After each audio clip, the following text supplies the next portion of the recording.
You thought I wasn't here, didn't you? Welcome, ladies and gentlemen. Welcome to the show. Welcome to the show. We got a series of topics we want to discuss today, and I'm being joined by some very special guests.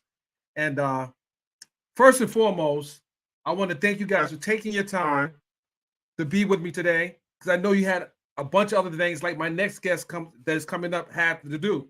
But I want to talk. I want to talk about. First of all, I don't know. Am I struggle streaming? What's going on? I want to talk about uh, the first thing I want to talk about is this award show. This award show, the BET Hip Hop Awards that took place last week. I didn't really tweet about it. I didn't actually. We didn't post about it. But I have to take issue at what I'm seeing happening with these award shows, especially paying homage to those who have actually literally put the work in over a span of many years. And my next guest, who's contributed to the culture of hip hop for over 25 years, as a matter of fact, they just celebrated 25 years in the business of hip hop. I have a lot of respect for this young man. He's been doing it. He's grinding. I've been seeing him working tirelessly with his team, and they've done some groundbreaking things in the culture of hip hop. But before I bring him up, I want to bring on my co-host, the enchanted Crystal Jordan. Jay, what's going on, Crystal? Hey, how are you? I'm doing wonderful. I'm doing wonderful. Like I said, this show we're going to be talking about a series of topics. My next guest, he has to be somewhere, so I need to bring him up. But you may know him from all the breaking stories that takes place on that very popular website, allhiphop.com. I mean, he's sometimes mistaken for a famous actor. As a matter of fact, we interviewed that famous actor. We thought, hey, wait a minute. We didn't ask for Chuck for this. We asked for the actor. But this time we asked for Chuck. Ladies and gentlemen, without any further ado, I want to bring on my brother, Chuck Creekmore. Chuck, what's up? What's good? What's up, brother and sister? How you doing? What's good? Chuck. Man, Chuck, listen, first of all, the streets are hot right now. The streets are hot. I'm hot. And a lot of veterans of the culture of hip hop is hot. And the reason why we hot is because, you came to Atlanta last week, and the only reason why I was even supporting the award shows because one, my brother was being honored. And and you came to the award show and you might have some apprehensions. I don't know. But the fact of the matter is you showed up as you do before. And this is not your first time being nominated. I think you won before. We've won before, and we've been nominated nearly every year. Every year. Nearly. So the last 2 years is very interesting. Very interesting, especially with all the journalists and people that contribute to this culture has put in work, real work and hard work, creating content. And Crystal know very well that it's not easy what we do, as well as you, Chuck. When we talk about content creation, we literally go out and create the content, get the work, conduct the interviews, create the events, bring the people together. What is your thoughts about the outcome of this award in your category? And for those who don't know, Chuck was nominated for the Hip Hop Platform of the Year. I'm perplexed. I guess I'm confused a little bit as far as the criteria. What's the criteria? What's the standard by which they judge the winner and those that are even nominated for that matter. So, I mean, first of all, I just want to say I'm definitely thankful and grateful to be even recognized. Those most of the people on that list and others as well that are not on that list put in a lot of work and energy into the craft. And so I think the questions come in to seeing again, what's the standard? Is it popularity? Which, if that's the case, then let it be. You know what I mean? Is it excellence? Is it journalistic integrity? I don't know the answer to that. I just know what we do is what we do, and that's journalism, and that's you know actually, quite frankly, journalism on all fronts. So you see me doing interviews, in-depth interviews. You might see us breaking a story around a crime or a murder. You might see us breaking new talent, up and coming artists in hip hop. You might see us doing actual events. You might see me speaking on MSNBC or some other platform, speaking about cultural events, things that are about the Black experience or the things that are important to hip hop. So there are people that do that, not just us, but I'm just saying, like, that's what we do. We really cover the. It's like Magic Johnson. We play every position. Every position. And we're talking about platforms. We're talking about, while we don't know what the criteria, I didn't even know what the criteria were to be a part of that, the nomination, uh, Category. the I, category. I want to say to you, Chuck, and I've known you for years and been all hip hop com has been all hip hop com has been a staple for actually delivering real journalistic integrity when it comes to hip hop. So when I saw that there was a category for hip hop platform, I looked at the rest of the some of the other nominations. I just felt Well, like, first of all, I'm sorry, I don't mean to interrupt you. Who was that lovely young lady I saw with you on the red carpet, Chuck? That was my daughter. Yeah, that's definitely my daughter. My road dog. Yeah, that's my daughter. I'm sorry, Crystal. Super tight. no Guys, problem. don't do that again. We'll do it again. No problem. But I'm just saying that what you do when you think of hip hop platform, we all know that BET was celebrating, as we all have been all year, the 50th year of hip hop. So Mhm. to me, it was really about the authenticity of hip hop. So I just knew. Dennis and I had a conversation. I was like, all hip hop com, it makes sense that they would be celebrated because they are a part of the narration of 50 years of hip hop. When Mhm. I think of programs like Careesha Please or podcasts like Careesha Please or Jason, what Jason Lee does, it's not necessarily specifically targeted to hip hop, and it's not necessarily journalism. It's fun. People enjoy the conversations because it's provocative, but it's not the definition of journalism. And so when Charlemagne the God made a statement, I sent that over to Genesis. And I was like, he's absolutely right. It's two very different things. Yeah. It's two very different things. If you want to enjoy provocative conversation with the hottest it girl, cool.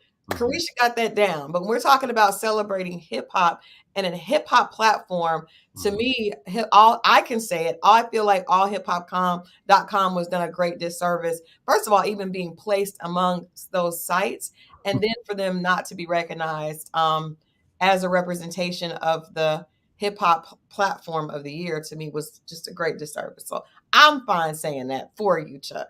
Well, thank you. And Thank it raises the question for some: what is a hip hop platform? If what Right. we do, Chuck, if what we do is not considered a hip hop platform, then what is a hip hop platform? What are the Yeah. criteria?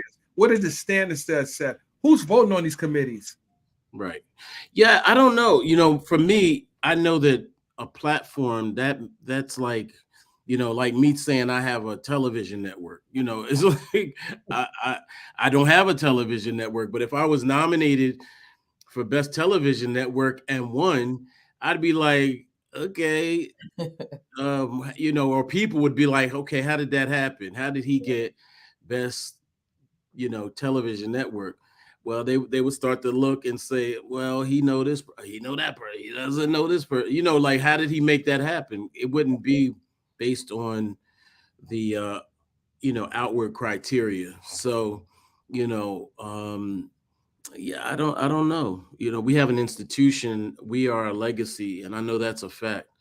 And again, that's not saying others are not. That's just saying what I know we do. We've been cited. We have, like yourself, we have been cited. We have been stolen, reposted. I mean, um, We give them the content so they can exist. Let's be honest. We create content, so a lot of good to even yeah, exist. a lot of them, and Not that's all of not them. really, and that's not necessarily the nominees. You know, the nominees, most of them, I do say create their own content. They do, and their content gets ripped off and reposted as well. True, You know, true. it's just a little bit different. Shout out to Nori. He found a lane, Right. in which it's the premise is you get around and drink, and eventually all the things come out. And Yeah. so, that's It's a genius. smart way of doing it. That's genius, right? For me, I'm like, yo, I'm gonna get to know this person. I'm gonna talk to him. I'm gonna get him to melt the ice, and we gonna have this, and eventually he's gonna open up, he or she, and we're gonna have that. They're gonna cry at one point or whatever. You know what I'm saying? But Respectfully, that's cheating. Nori found a way to get to the stuff a little easier. It's not. It's just, and I love it. I love Drink Champs. I think it was ingenious. It's but definitely a part of the culture. But I think it's not journalism. I feel like we fight that all the time because it's like it's two separate things. And I think you can enjoy bloggers, you can enjoy influencers, you can enjoy that, but you have to understand that it's very different from people that actually go study, research, and like you said, if I was able to get guests drunk, I would definitely probably get I would have probably had a great interview with Jada Pinkett Smith, even better than I did. But we don't get a chance to do, like, it's really about setting a mood to where the person that you're interviewing feels comfortable, and they also respect the fact that you've done research and you understand, and you're coming to them as someone who has put the time in to really research and give them an opportunity to share their full perspective, from a different, from a holistic way, as opposed to, let me talk about, what you like to do in the bed with your man. That could be a part of it as well. Right. But it's just, a lot of times I feel like what's going on now is what gets eyes and what gets views is not always true.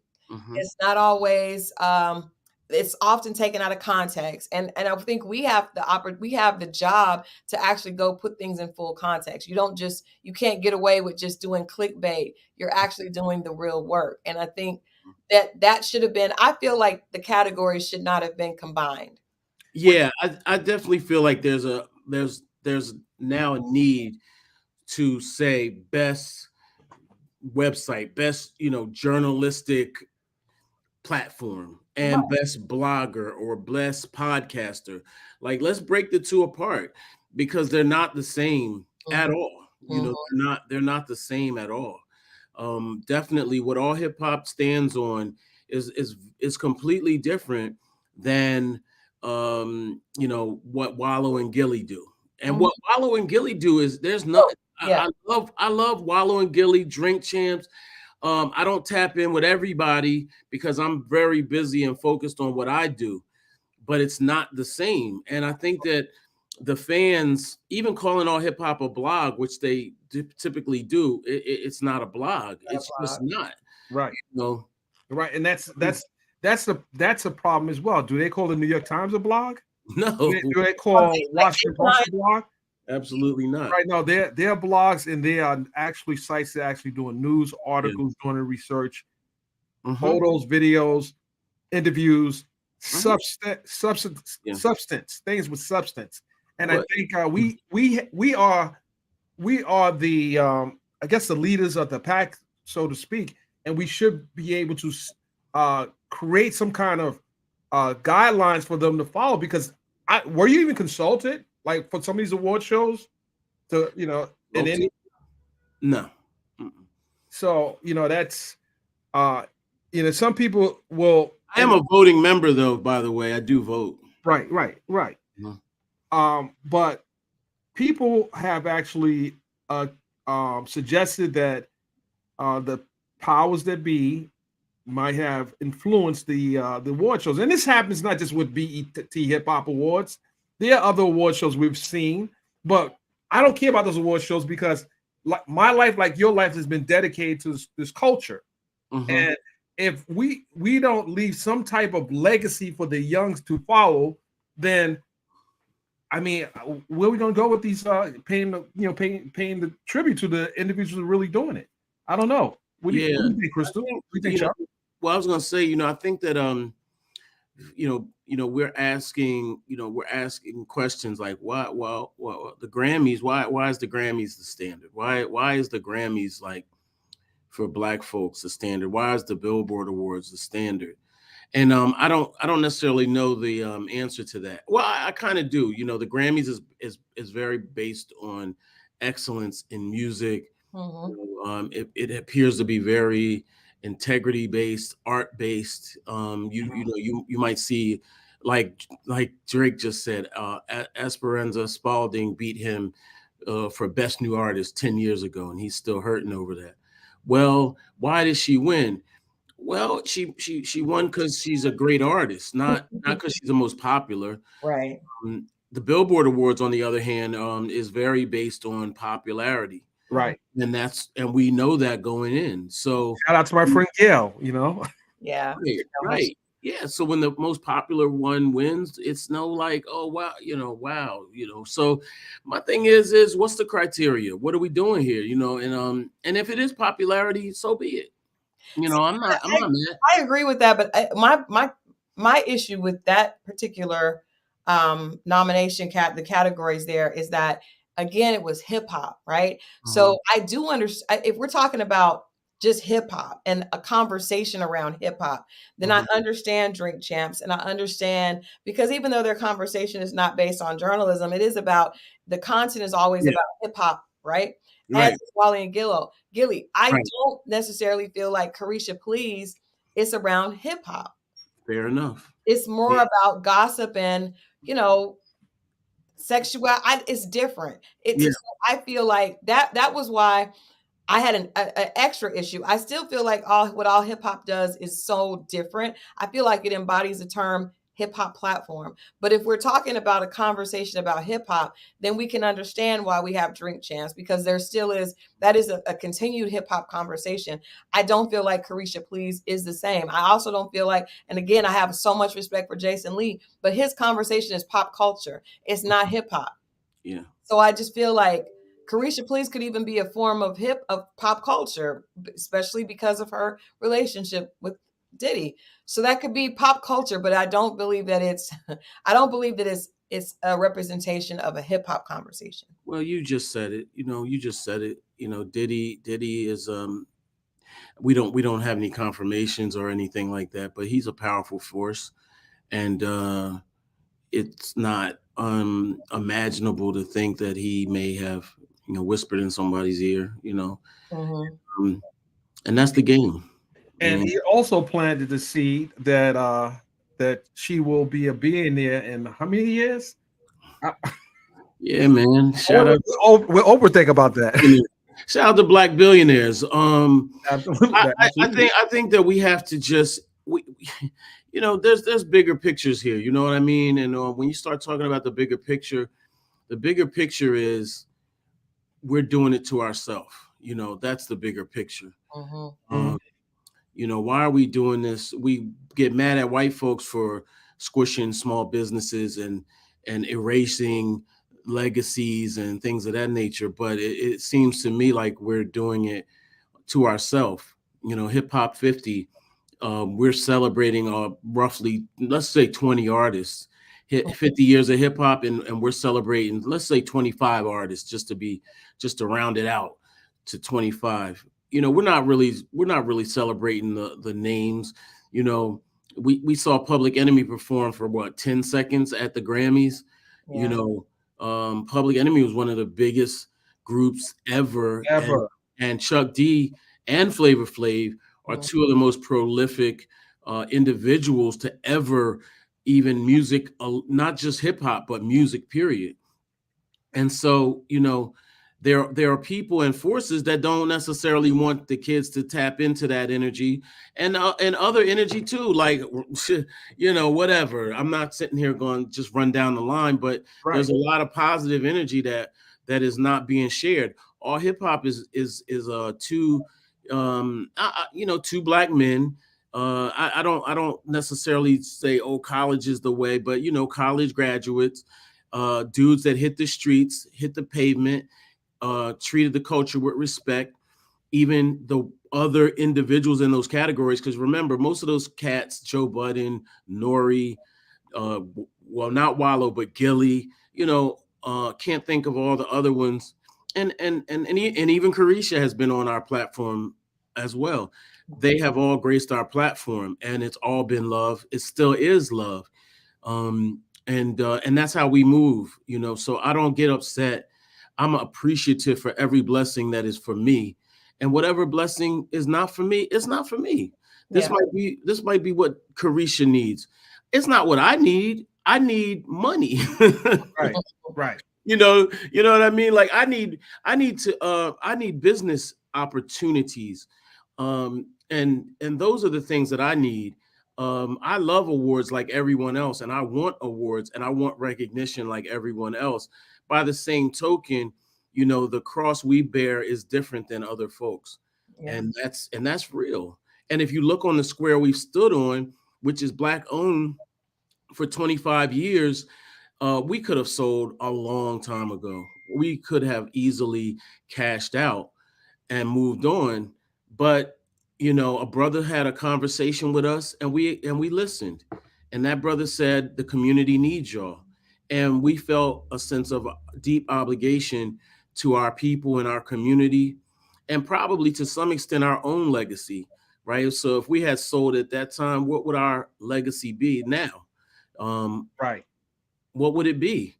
So that said, it could be more, you never know, but I appreciate what we've done. And I couldn't have always said that. This is not an easy road. This is not the clickbait path, which is to me the easy road. I could easily ask somebody, have you ever had this done to you?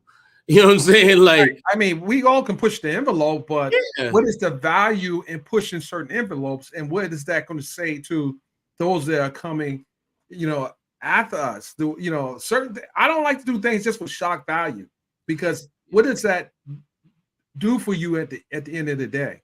Well, it does put a lot of money in your pocket. I will say that. It does something for you. It depends. It's everybody has their own journey.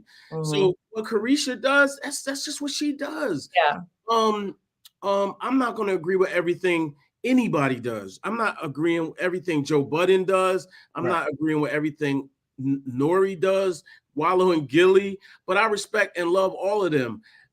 And I don't even agree with my business partner does all the time. Like, we've had arguments. I mean, we have had some knockdown. Shout out to Grouchy Greg. Shout out to Grouchy Greg. But when you talk about, when it's all like, when you look at the lifespan of your work and the quality of it, what did you leave? What did you do? And that's what I'm thinking. Yeah. And so I'm very proud of the work we've done. We didn't take the win in our 25th year, but we did take the win. We reached 25 years, 2 Black men owning a platform singularly. No hip hop platform, magazine, website, or otherwise has done that, period. That's right. There have been existing entities, but they have not had the same ownership or impact that we have had. And that's what I can stand on. That's right. How was it even bringing your daughter to the award show? Because I see you guys moving around a lot. Yeah. What lesson do you want to leave for her? Because she sits down beside you in a lot of these special events. Yeah, and that's why I don't get angry, man, because these are priceless moments for me and her. These are moments she'll never forget, moments I'll never forget, moments that we shared. And, she got to do the carpet with me. And what it means to her is this is not this is not real. Like, this is real, but it's not real. You know what I'm saying? Like, she's been around celebrities her whole life. She's got pictures with LL when she was this tall. And then she's seeing him perform. She's been a fan of LL, for example, her whole life, even when she just knew he was an actor, not a rapper. Mm-hmm. So like, it's beautiful, man. And I love my daughter very much. In fact, her birthday is tomorrow. So happy birthday to her. Yeah, definitely, man. Shout out to my daughter, man. She took video of me, and she's I saw that on red carpet. I saw that. she's doing a lot of things, and I'm just trying to keep her on the right track and keep her away from this grimy hip hop world. And at least if she is going to operate in it, she knows how to maneuver and how to exist as someone who respects herself, respects even the cutthroat nature of this business, because it is cutthroat, and folks that don't believe that or are in for a shock. So that's why I believe in what I do and what You touched on a very important topic, and I struggled with this for many years, bringing my daughters in the fold. I have one of my daughters that used to come out to some of the events, but I kind of kept my children away from the industry. I have one school teacher, another one military, and so on. But I try to, because I know so much about this industry, and that's probably one of the reasons why I kept them away from it.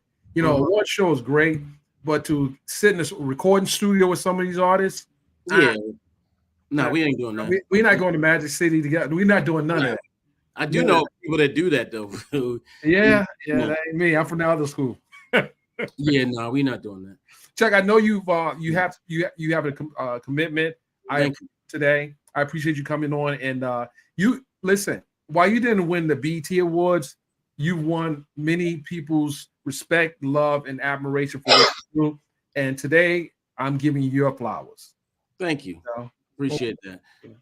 And that means a lot. All of it means a lot. The comments mean a lot, and I'm happy. That's all I can say is I'm happy, I'm straight, I'm good. Shout out to BET. It's not easy doing an award show in this day and age. It's politics involved. You got to think about ratings. You got to think about every single category of hip hop to satisfy the young, the old, the authentic, the pop, everything. So it's not easy to pull that off, even if, people want us to do an award. And I'm like, yeah, I would love to do an award show, but y'all gonna be mad at us then? I did one the Jaeger Awards, and I miss people. It just it happens. You miss people. You're never gonna make everybody happy, and you're that's just not possible. But I think that there are legitimate reasons that people maybe there can be some changes made, and categories just need to be separated. Because I'm definitely not taking anything away from what Careesha's doing. Well, Young Miami, what she's doing is dope. It's just different. It's just very different. You need to really lead the charge then. Lead that charge, because I feel you and I hear you. So I wouldn't be mad at any of what you're saying. Well, listen. Let's do a not a GoFundMe, but a color of change. We're gonna talk about it. I have some plans, sir, but we don't want to give it to everyone just yet. All right.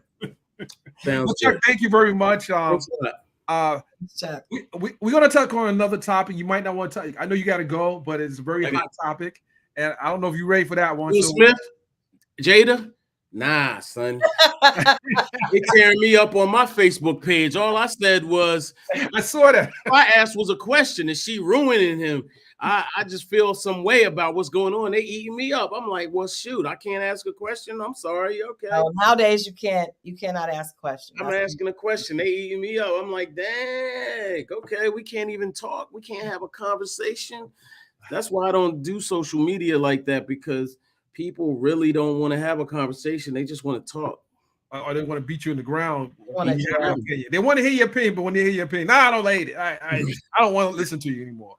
But Chuck, I appreciate you once again. Thank you. Let's do this again soon. Okay, sounds good. One of these breaking news stories. Yep. Maybe you do one of your breaking news. I do one of mine. How about that? Let's do it. Hey, ladies and gentlemen, Chuck Creekmore, allhiphopcom.com. CJ, man, before we get into the topic where I'm sure a lot of people are here for. Oh yeah. While we talking about Diddy, we ain't gonna just buy it. We ain't getting off the Diddy topic yet. And as the thumbnail shows, there's a picture of Tupac Shakur, rest in peace, someone I interviewed in New York at Sylvia Restaurant many years ago, obviously for his passing.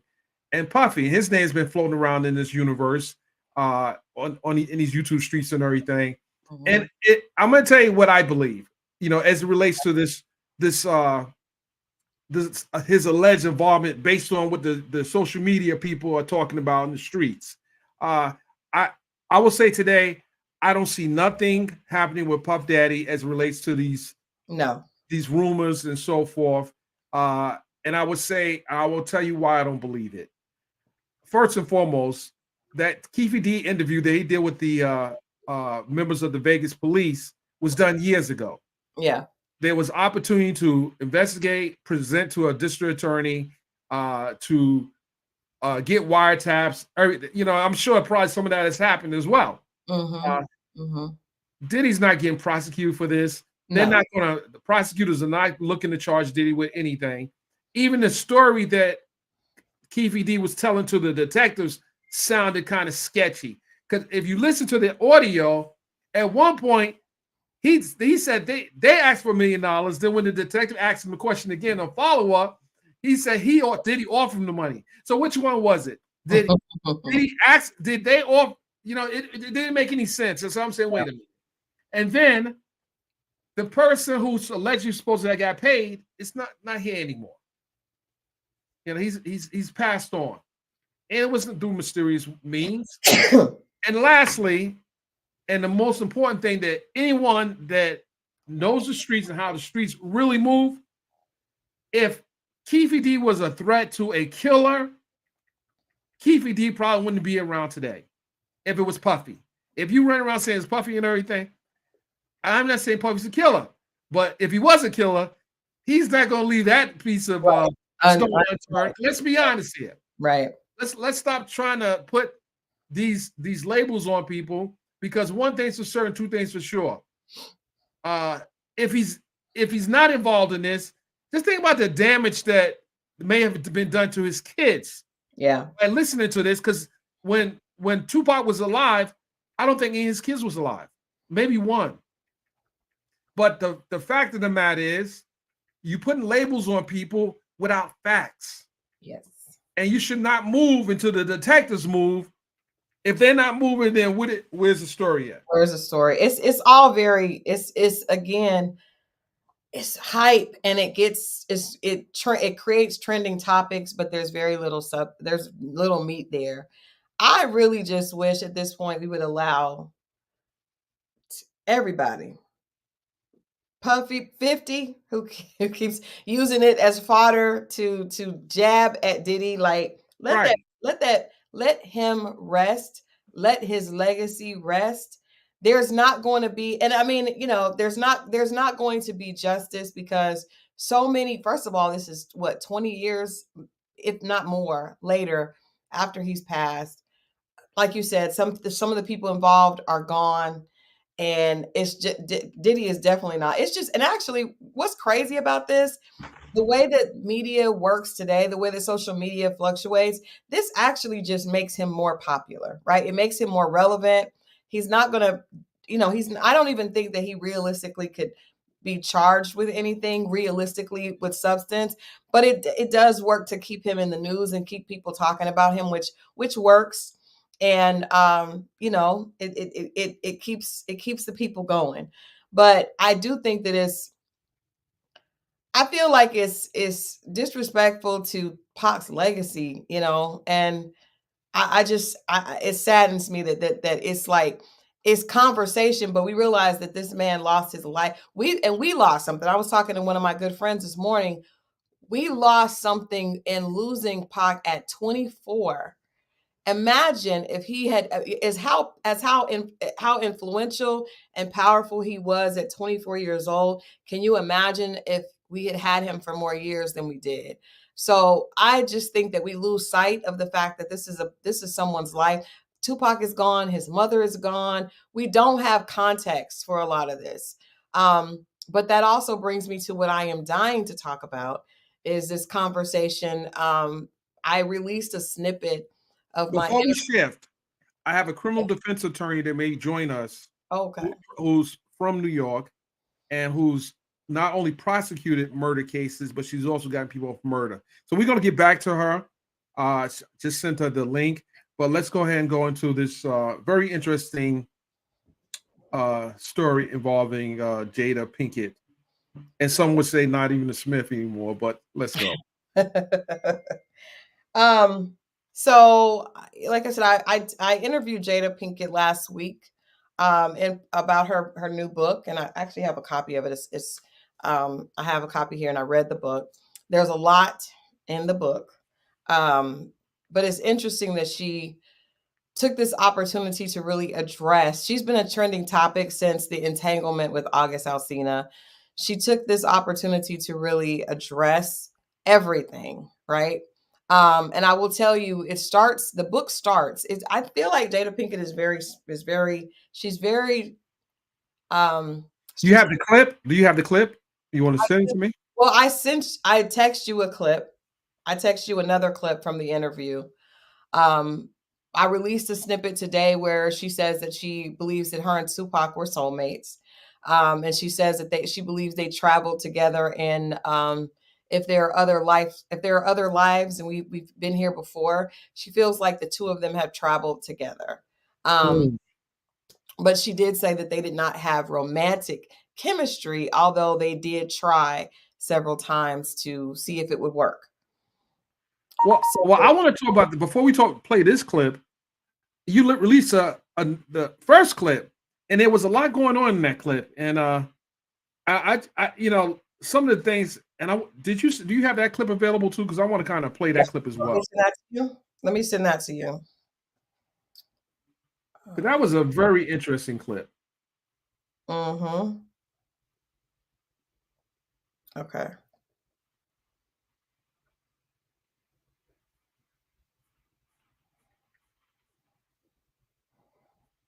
All right, I just sent that one to you. But let's talk about that interview. Mm-hmm. So she was, extremely.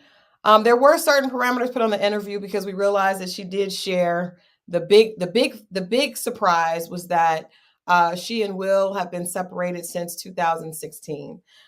She shared that in an interview with Hoda, and that went viral, yesterday. But what I shared from our interview is that she felt like she was soulmates with Tupac. But as a parent, is really key in understanding why everyone has issues, and we all are struggling because of something done by someone else. So the quote says, "People are not meant to be perfect. We can mourn that fact, but at some point it's to our benefit to accept it. It's a mighty invitation for healing." Oh, hold on, One I'm sorry. Right? Because for so long I sat, pointing the finger and blaming, but it wasn't moving me through my pain. Right. It was actually compacting it. And what I realized is that in me having acceptance for my humanness, my frailties, gave me the room and the understanding of how to have acceptance for the humanness and frailties of others that are around me, and really understanding that this place is a university and it's a curriculum, and how unkind it is to believe that people come to you ready-made and perfect, and that they should behave that way. And that's the only thing that will make them lovable, right? And worthy. And so that was a huge aha in my healing process. Right. And it's something that continues. Listen, that's something like I have to keep reminding myself of and practice it. I am not in any way trying to say I arrived, and that is an idea that I stay very aware and conscious of when I inevitably want to slip back into, if only. Right. You know what I mean? So, absolutely. That's another question I wanted to ask you, because, this journey, I think we're all on.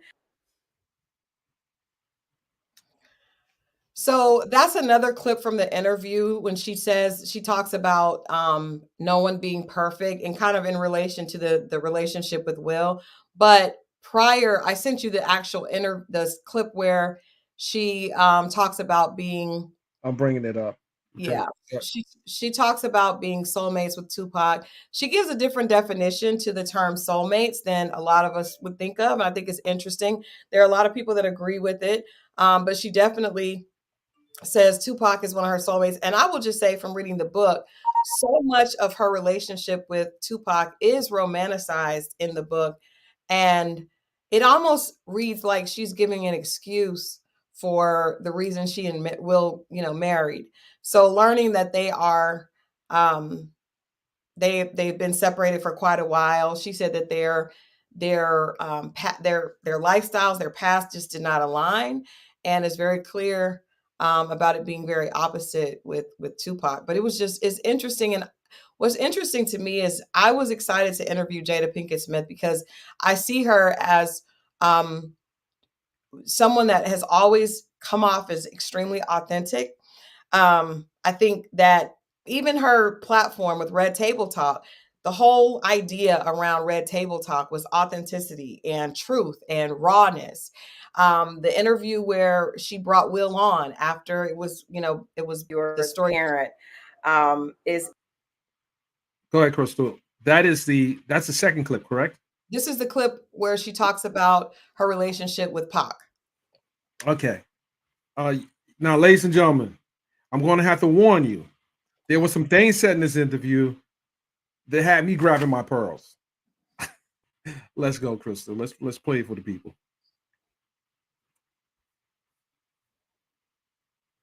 Is really key in understanding why everyone has a friend of yours parent is really key in understanding. Wrong one? That's the clip that you sent first. Okay, so let me resend this other clip to you. Okay, let me remove that one out of there. I think send it to me again, please. Yeah, this is it right here. So this is what I'm sending you. So this, again, thank you guys for your patience. This clip is Jada giving context to her relationship with Tupac. I actually asked her about the video when she claimed that there was no chemistry. I brought up the video of the two of them dancing, and it's interesting her response to that. But this was me asking her if she regretted her relationship with Tupac not going to the next level. Keep talking till I get it uploaded. I'm sorry. Okay, but the entire book, I definitely feel like she's going to be a bestseller. This book is definitely going to break records because people have been waiting to hear from Jada since the Oscar slap. But I think it even started before that with the realization that she had a sexual relationship with August Alsina. We know him as an artist that was actually introduced to her through her son. He was friends with Jaden. And we haven't really heard Jada take ownership for her part in any of this. When she invited Will to the table, they talked about how they managed to keep their marriage intact. And, Will talked about trying to make her happy, and it was clear that she wasn't. So I think at this point, it feels hypocritical, in my opinion, just as someone that's listened to her and really was a fan of Red Table Talk, to see her really hold other people to being their authentic selves, and then to realize that even before Red Table Talk came into fruition, she and Will had separated. So this entire, persona of being this person that is so raw and honest, really she has lost a lot of credibility, I think, with this great revelation. She's going to sell a lot of books, but she's also lost a lot of credibility. And I think a lot of people are starting to question her reasoning for doing a lot that we've seen over the last year. It also suggests that the slap happened for no reason, because Will was not defending, the honor of the woman that he was in love with.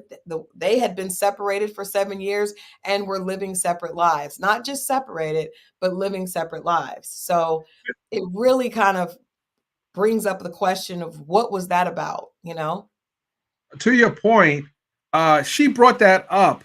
I don't know if it was in the interview or in the book that Will had, she was shocked that he hit Chris Rock.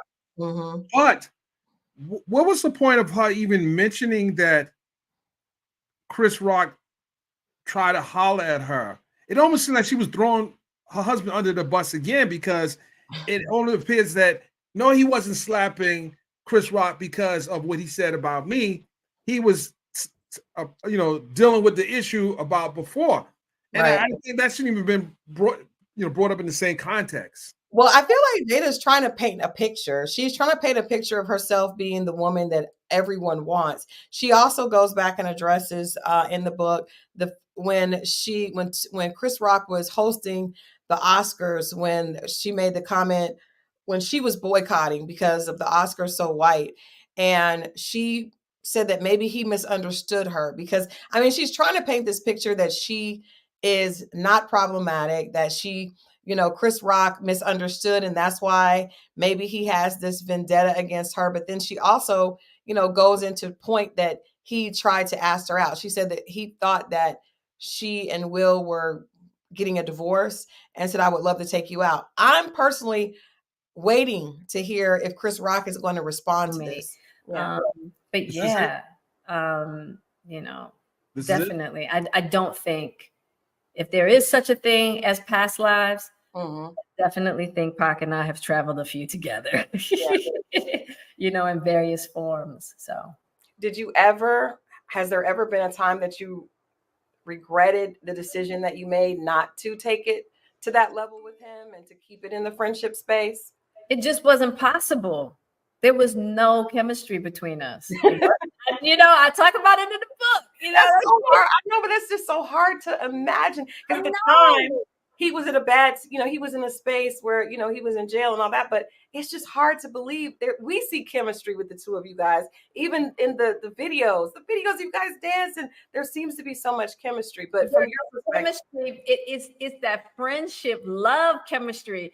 Trust me. And let me tell you, don't think that Pac and I, like I write in the book, we had those moments, and I wish I could get people to understand the repelling nature. It was almost like God made us that way. It was like, look, I'm gonna put y'all together. All right, y'all gonna be a dynamic duo. But I'm gonna tell you right now, I'm gonna make it so. Y'all not gonna be able to get together because that just wasn't the purpose. And I know it's so hard, but we had and it wasn't just me. Yeah, him too.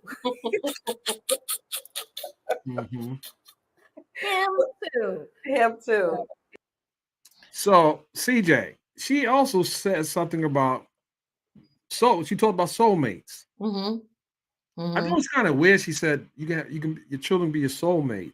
She did. She said that she doesn't believe that soulmates are strictly romantic. She said that she believes your children can be your soulmates, your friends. And then obviously that, was why, because in the book, she says that Tupac, they were soulmates. And so he referred to her as his soulmate. And so it almost felt like it felt like to me, because I asked her about that. That was the question, was like, well, he referred to you as his soulmate. You felt the same way. What was that about if it wasn't romantic? And she said, soulmates can be anyone. Your children can be your soulmate. What is clear, she did not feel that Will was her soulmate. And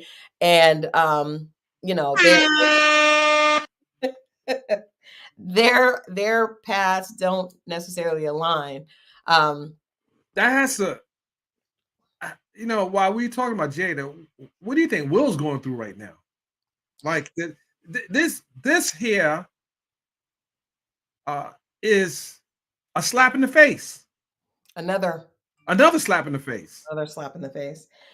And he can't hit Chris Rock because of this one. But the only thing that she says about Will Smith to me in that interview is that he supports her through everything that she's doing.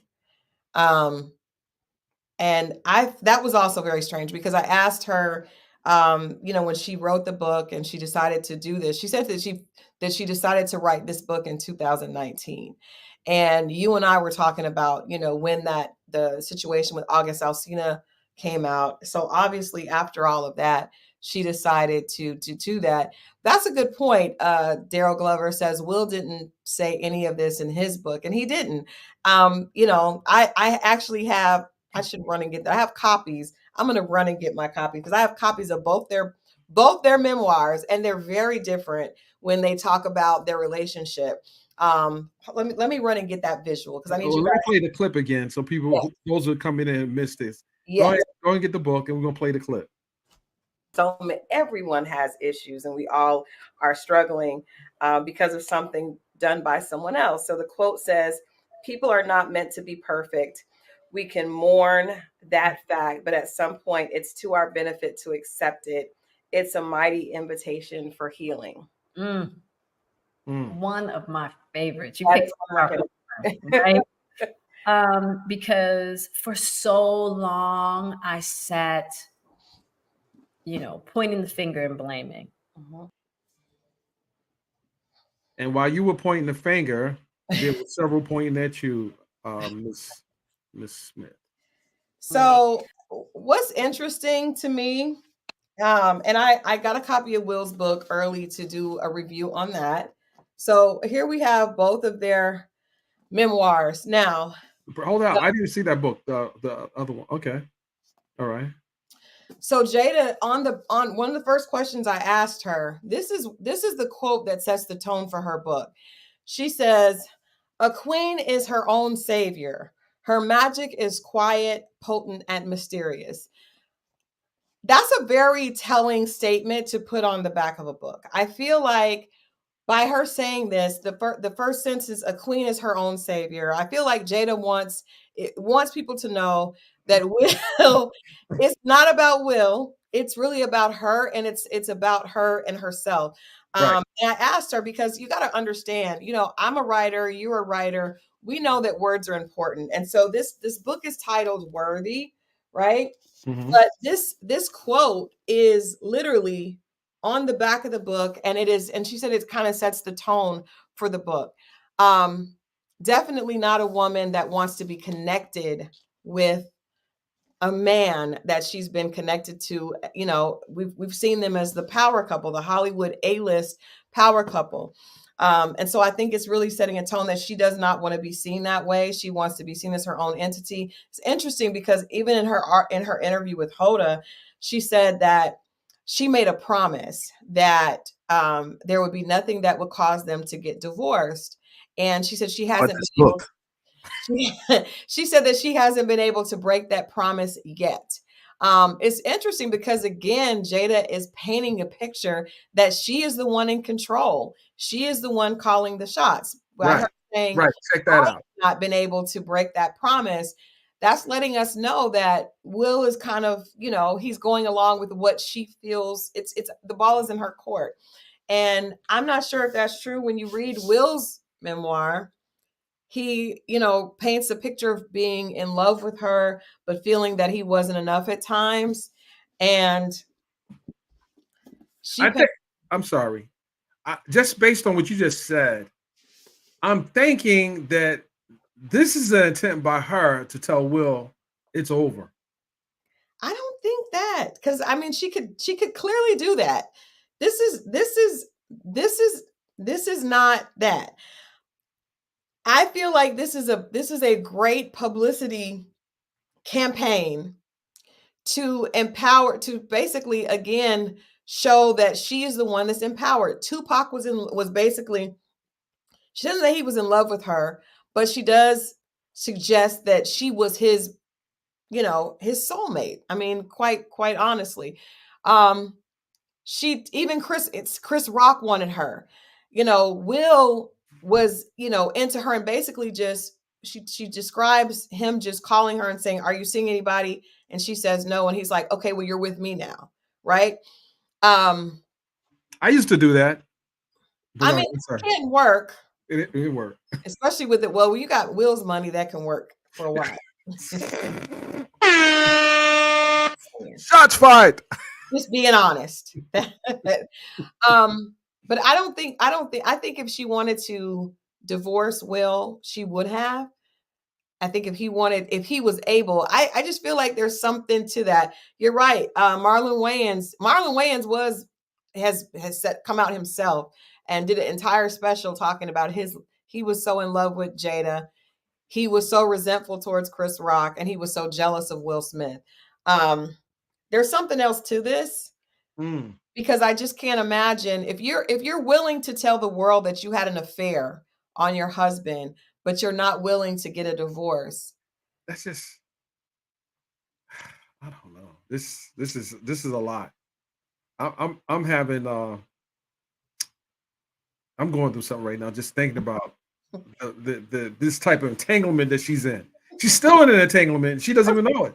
She's the puppet master with this. Jada's the puppet master. She called everybody she called Will to the red table. If you remember the way Will looked, he looked miserable. That's not the Will Smith that we're used to seeing. He looked absolutely miserable. She starts the book out. That's what I was saying before the clip played. The book begins with a suicide attempt. And so who? Her. Oh, okay. Like she was contemplating suicide. That is the opening of the book. And so it's very clear that they're very unhappy together, but I just think that I do agree that it's attention seeking, because this is all strategy for a best-selling book, and quite possibly for her to announce that they're getting divorced in a grandiose way, or for them to, because there's no possible way that we're going to believe them. They've shown up at red carpets for the last 7 years looking amazing together, and we've bought it. There's no way that's going to happen moving forward. And that's the other thing I was going to ask you. Could you even imagine them showing up? Because people at this point know that it's not real. I want to also say something too.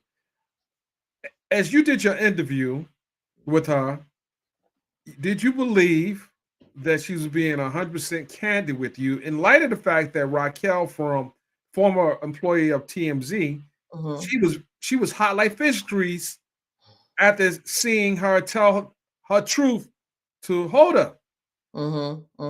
What did you feel that she held back with your interview as well? No, absolutely. I knew that, they had planned, and I understand that, my background as a publicist, so I understand giving the meat to the biggest outlet.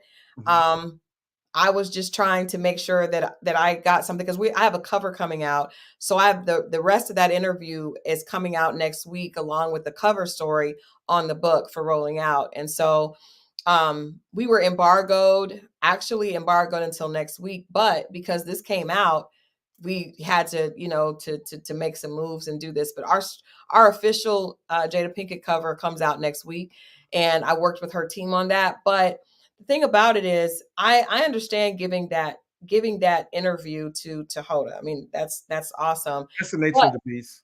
It's the nature of the beast, and I get, and Jada is A-list. Like Jada's, they are Hollywood royalty, and there are very few African Americans that are at that level of fame.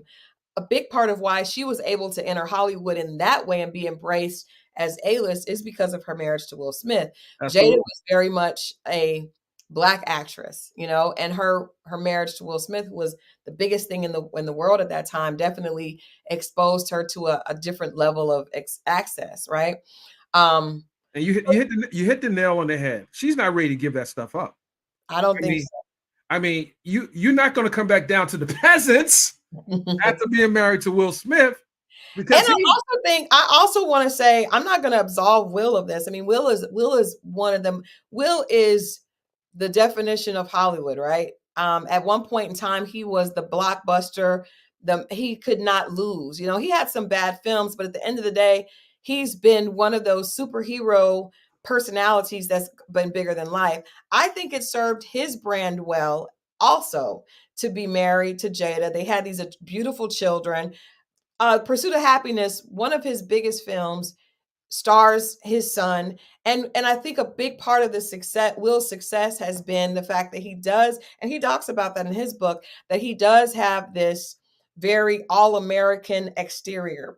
He's the good guy, right? So having Jada as a wife and they having these show, it definitely worked to promote this narrative of him being the perfect guy, the good guy. So I think that he chose to stay in the marriage. Obviously, it benefited him as well. We can't just blame Jada for being the promoter of the lie. Will was part of it as well. Even before the August Alsina not rumors, but the information came out, both of them were perfectly fine going to red carpets, talking about their relationship, doing interviews about how they kept their relationship, together after all these years, knowing that that was a complete lie. Let me ask you a question. I'm sure a lot of people want to know this. Did you ask her during your interview, in your exclusive sit-down interview with Jada Pinkett Smith, did you ask her anything about August Alsina? I did not. That was not a question we could talk about. Okay. All right. You wanted to, didn't you? Of course. Of course. Okay. Of course. To explain to people what an embargo is, because people are saying, what is an embargo?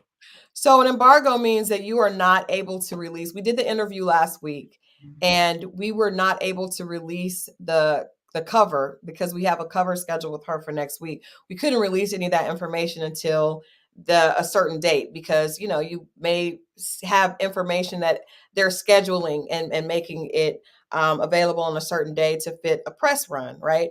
And so they wanted to be sure that Hoda, because they probably had that exclusive, that came out first. And Absolutely. so that's why we held ours I held it until now. And then I was like, I ain't holding it till next week.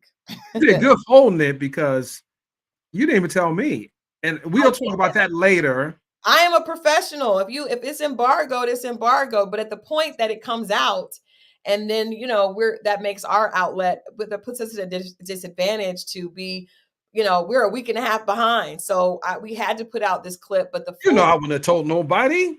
Because if the biggest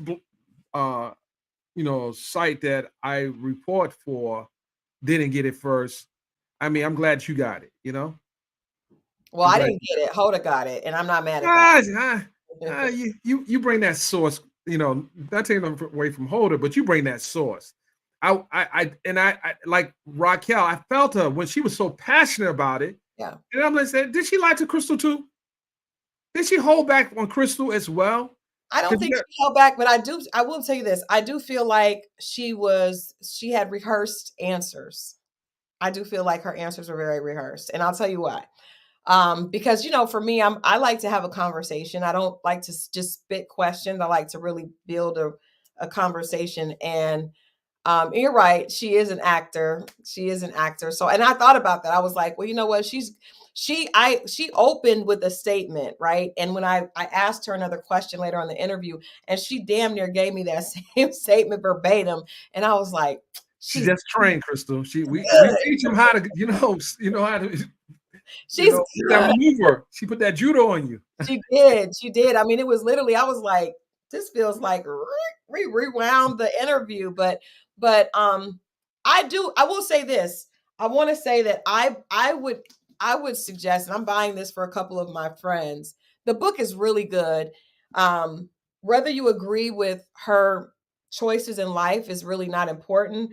But I think it's a really good, almost like you're allowed to have a glimpse into her life, but she does a lot of work on helping other people really get in touch with themselves. The title of the book is Worthy, and the idea of being worthy even with flaws and imperfections, I think is very there's a lot of substance there. So I think that this is a best-selling book. I do think it's a great read. I think it's that women everywhere need to pick up this book because it definitely speaks to the fact that often women get lost in their own self-worth, in their relationships with their significant others, in relationships with parents. She talks in great detail about her relationship with her mother and father and how the two of them, some of their issues affected her self-worth. So it's really a good book. And I applaud her on really taking her time and giving us a great read. I actually enjoyed this book more than Will's. Well, hold on right there. Hold on right, because I'm going to say this. Mm-hmm. Jada, I'm sorry, I'm going to say this right now. If you're going out to buy Jada's book and it's coming around the holidays, buy Will and Jada's book together. Don't just buy Jada's book because the fellas need something to read as well. So can I be honest? Can I be honest? We talked about honesty earlier with Chuck and just authenticity with journalism. I feel like Jada's book, even though I realize that she's good, she's good. They're both actors. Will's book read like a story. It read like a movie of a guy that always ends up being the hero, right? I didn't feel a lot of authenticity. It still played into the narrative of perfection. It didn't get deep. I feel like she opened her book with women are deep anyway. Stop. So come on. I feel like for me, I enjoy both of them. I'm a fan of both. But I enjoy Jada's book because I feel like Jada's book can help others a lot more. Other women or other men too? I feel like it can help people. Okay. I feel like Will's book was really like a celebration of his success. Okay. But I don't feel like, and it's a success story because he came from nothing. You see him fight to get to where he's at, and the fact that he's so disciplined. But I feel like Jada's book is really about, it's not just about her story. I mean, she has places in the book, each chapter where she invites you to do your own work. Mm-hmm. And I have to give it to her. I'm a fan. I think she did a great job. And regardless of her status or her relationship and her husband and her weird infatuation relationship with Tupac, I think it's a great book, and I think it will definitely help people. I don't think it's just women or just men or just Black people or just, it's really a good read for everyone who deals with issues of self-worth and relatability and just being able to have self-confidence and knowing yourself.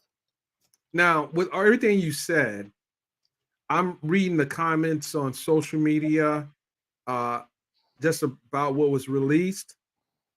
There are people that are still going to be apprehensive. They felt betrayed. Mm-hmm. Mm-hmm.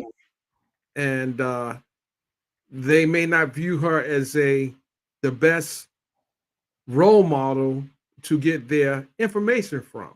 Absolutely. And I'm not saying, listen, I'm not, while I congratulate her in achieving this milestone in her life, I would have to do a little more research independently of that book.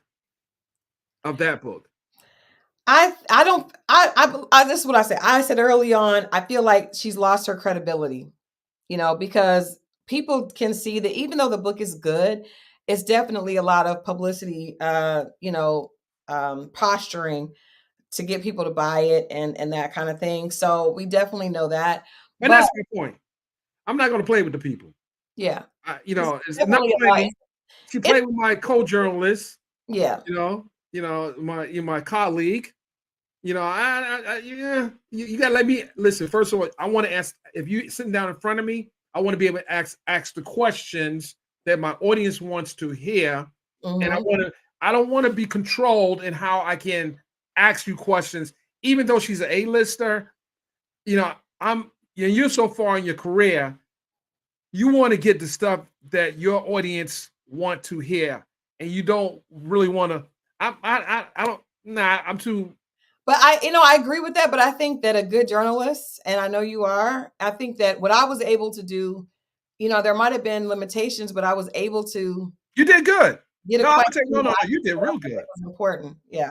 You did real good. I'm just, this. We've had conversations about the people that we want to interview, and one of the rules I always have is, I don't ask me for my questions. Oh. Just respect that I'm going to do a good job. Yeah, I don't like when people ask for questions, but I also know I will do that. I'm telling you, it's like with the YouTubers now. Yeah. I need to see your questions up front. Yeah, we ain't playing those games, and I'll be the first one to pull a plug on you. Well, that's what I'm saying. As a publicist, for years I was a publicist with a lot of celebrity clients, and I've had reporters where I asked them to send questions because they would like to ambush, right? And yeah. I understand that they're trying to get a good story. And I've had people even tell me, I've given them the directive that this is not allowed, right? Mm-hmm. And they do it anyway. And I've had to pull the plug in the interview.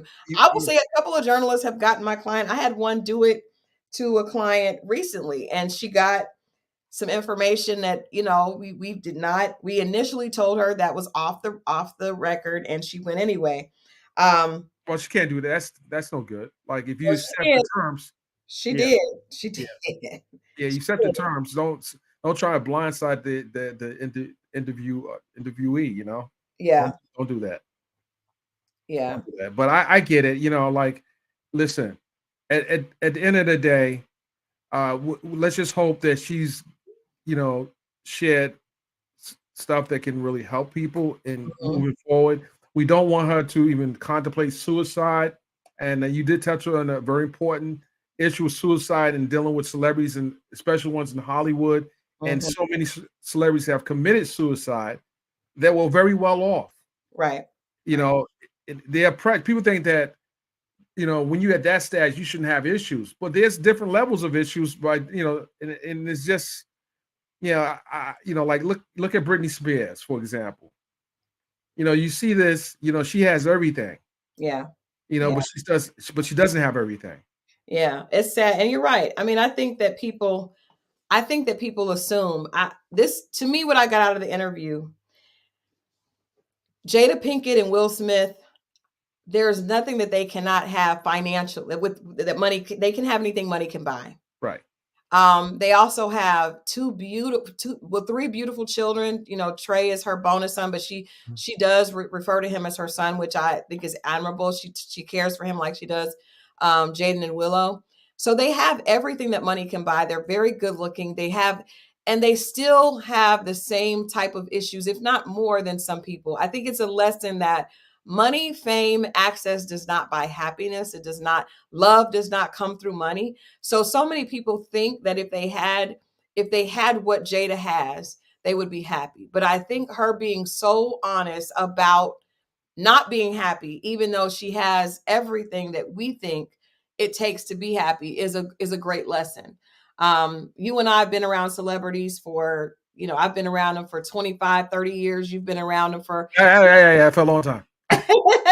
But the point is, we know that, money and fame and even success is not synonymous with happiness. And it also, money cannot buy you love. I know it sounds cliche, but it's just true, So that's the biggest lesson I got from this. I can't ask you anymore. Maybe a year and a half ago, if you could do a trading places type of situation, who would it be? With anybody? With anybody. You know what? When I was younger, I used to think that. I used to think, if I had the opportunity, or if I had that. But I think the older I've gotten, I've realized that it's really about what you do with the cards you were dealt. Right. And a lot of times you don't know. We see people, I mean, you look at Jada Pinkett, and she, not only is she beautiful and she has this handsome man, and she's had Marlon Wayans and all these men in love with her, and she's still not happy. And so sometimes if you were to be given an opportunity to trade places, you have no idea the demons that are waiting on the other side. Yeah, right. That's my point. Yeah. See, man, I mean, I can say it. I wanted Pam Grier for years. And as I got older, I'm like, or Holly Berry. But as I got older, I'm saying, I dodged a bullet. Yeah. Well, and it may not be for you. I had the biggest crush, and my husband knows this, the biggest crush on Denzel Washington. Everybody that knows me knows that I am a huge Denzel Washington fan. I thought he was like the embodiment of what manhood should be. But I do know, and I have so much respect for his wife. I think he has the utmost respect for her. The way he speaks about her is beautiful. But if I was able to be with Denzel Washington back when he was in Mo Better Blues, and I was like smitten, I don't think I would have been able to handle what Pauletta has been able to handle. That was for her. And that's right. And that's the thing. People got to realize that, you can carry so much, but you have to be built for that. You have to be built for that. And I commend you on doing a great job. You pushed it as far as you can push it without getting pushed out the room. Yeah. I would have been like, when I do interviews, they got security and everything around. You better not. Grab him if he says it. And then, you know, a Zoom interview, I feel like I'm better when I'm able to sit down with a person. There's a rapport. On Zoom, you can only do so much, right? Right. They would have shut you down quick. They would have hit that button. You know, you don't need that. You want to keep that conversation going as long as possible. Yeah, and her handlers are right there. So, you know, because I know how I am. I am quick to come into frame and say this interview is over. I'm quick. My clients know I don't play about them. So I respect that with other people. And I also, you know, I'm representing a brand rolling out that has a certain integrity to uphold. So I know that what I do, I'm doing it in reflection of the brand. So I have to be very careful. I do, you know, Clessa says Willow, so dad has an ideal family in his head. That's not us. That's so sad. That is sad. But what is also very sad and interesting to me is that Willow would write a letter to Tupac saying that she wishes that he was here so her mother wouldn't be sad. There's a few things that are really sad about that. First thing is that a daughter is seeing her mother completely unhappy. And I know that does a lot to a daughter if you see your mother unhappy, right? Because children see themselves through their parents. So that is sad that she carries around the fact that she knew her mother was very unhappy.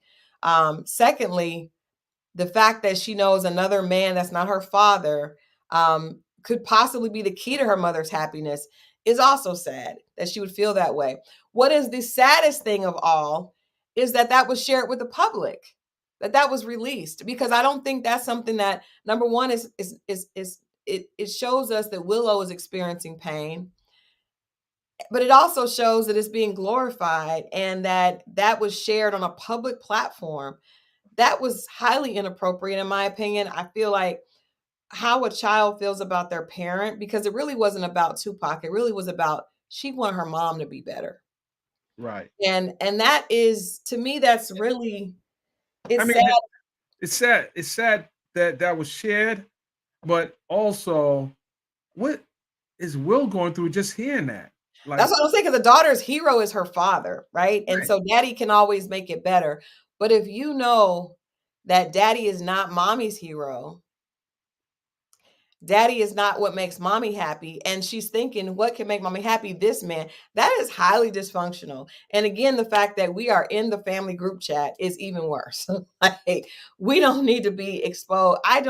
If my daughter, you know, I went through a painful divorce, I would never share what my children were going through with the world. You know, that's right. I don't get that. So, in closing, we have some good topics. We had to get back to the last topic. I'm still not done with the whole Keefe D and Tupac Diddy saga, but I want to wait, like many other major platforms, to discuss anything. There's going to be likely a trial and or plea. This man is facing life, and you know, I don't know how this is going to play out. He's going to go the distance. He likes to talk a lot. He'll probably take the stand too, which is not a thing. To stand in public court. Right. Yeah, he's, you know, so let's see what comes out of that. And for those who have been watching the trolling by 50 Cent, that's all he's doing is trolling. He is, and I 50 is one of those people that is just like, wow, you gotta really, he is going to go the distance with trolling. I think it's his personality, but he just adds gasoline to any fire. He just throws a little gasoline on it. And 50's doing what 50 does, you know, does what he does. Someone asked a question earlier. They said that in the book, did you complete it for the entire book? I did. Was there any talk about August Alsina in the book? There's mention of that relationship in the book, yes. She knows she couldn't put that book out without speaking on that. Yeah, she talks about everything. She talks about everything. Everything. Okay. Well, I might go get the book. I might go get the book as well. Yeah, it's a good book. When you get it, your perspective will change, because like all these things are disappointing, and it's like you can disagree, but a lot of the content and substance from a therapeutic standpoint are really, really good. Good. Well, Crystal, once again, thank you for always making the show a hot show with our hot topics. Until next time. Hey, let's do this again. Yes. Ladies and gentlemen, we are out of here.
Well, she was out of here. I'm still here, ladies and gentlemen. I want you guys to be sure to go to the Hip Hop Inquirer website. Make sure you type in hiphopinquirer.com and go to our website. Look at some of the latest stories that we're doing, as well as make sure you follow Crystal Jordan at Jennings at Enchanted PR. So make sure you are following those platforms. Follow my Twitter page, the official Twitter page at Mr. Dennis Byron. With that said, I'm out for real. No kidding. I'm really leaving right now. I got some piano lessons to give. We out.